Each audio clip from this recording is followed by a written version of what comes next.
Hi guys, in this audio of infectious pathology, I will talk about fungi that cause opportunistic infections. Now first I will talk about Candida albicans. It causes thrush and candidiasis. It is not transmitted from anyone else, but it is the part of the normal flora. And when there is decreased cell mediated immunity or there is suppression of your normal flora by any antibiotic, uh, there will be candidiasis or thrush. Thrush, however, is more common in infants and in immunosuppressed patients. Endocarditis and endophthalmitis uh, occur in your immunosuppressed patient and IV drug users, and mucocutaneous candidiasis occur in children that have a T cell defect against your candida. Laboratory diagnosis of candida is by Seborrhei's agar, and you will saw colonies of yeast on your on that agar. If there is germ tube formation and production of chlamydospore, it is Candida albicans, and it is the distinguishing feature from of Candida albicans from other candidas. The treatment depends on the site of the infection. If it is on skin, you will give nystatin and clotrimazole. If it is the chronic form of mucocutaneous candidiasis, you will give fluconazole. And if it is oral, esophageal or vaginal thrush, you will also give fluconazole, but there is options in the case of esophageal and vaginal.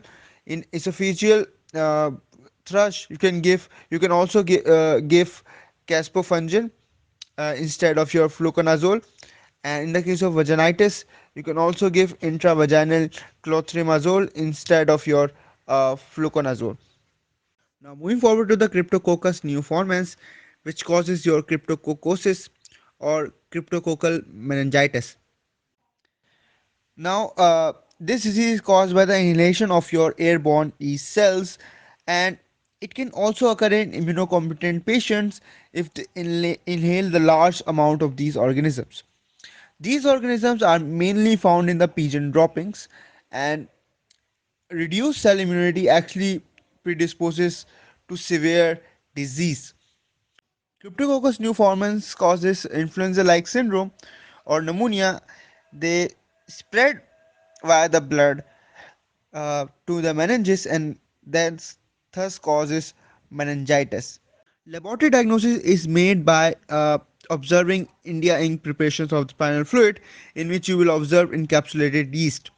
There is also a cryptococcal antigen test which detects polysaccharide capsular antigen in spinal fluid. Now, the treatment of Cryptococcus neoformans is amphotericin B, and in the case of meningitis, you will give amphotericin plus flucytosine. In AIDS patient, cryptococcal meningitis can occur, so oral fluconazole is given as prevention before the disease. Now moving on to Aspergillus fumigatus, which causes invasive aspergillosis, allergic bronchopulmonary aspergillosis, and aspergilloma. It is caused by the inhalation of the airborne spores in immunocompromised patients.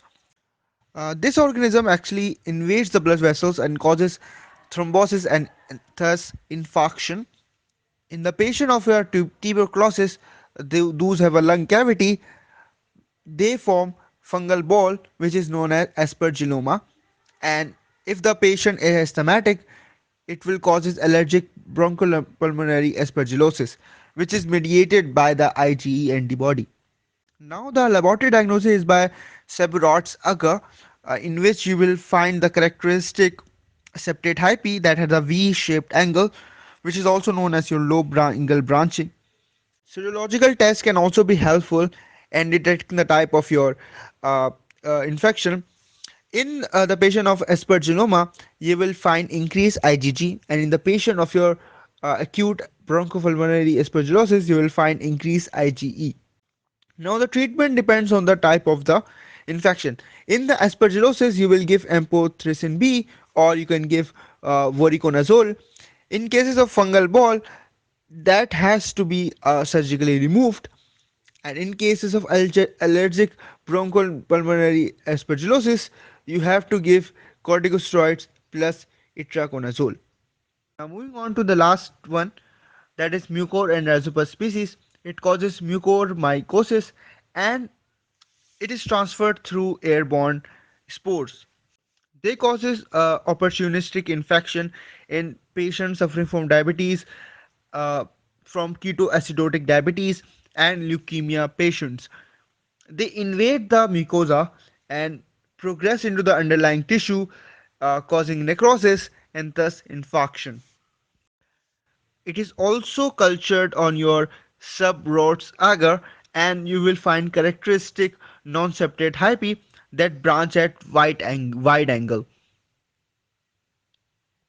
The angle will be nearly equal to 90 degree. The treatment is your amphotericin B and sometimes surgical debridement.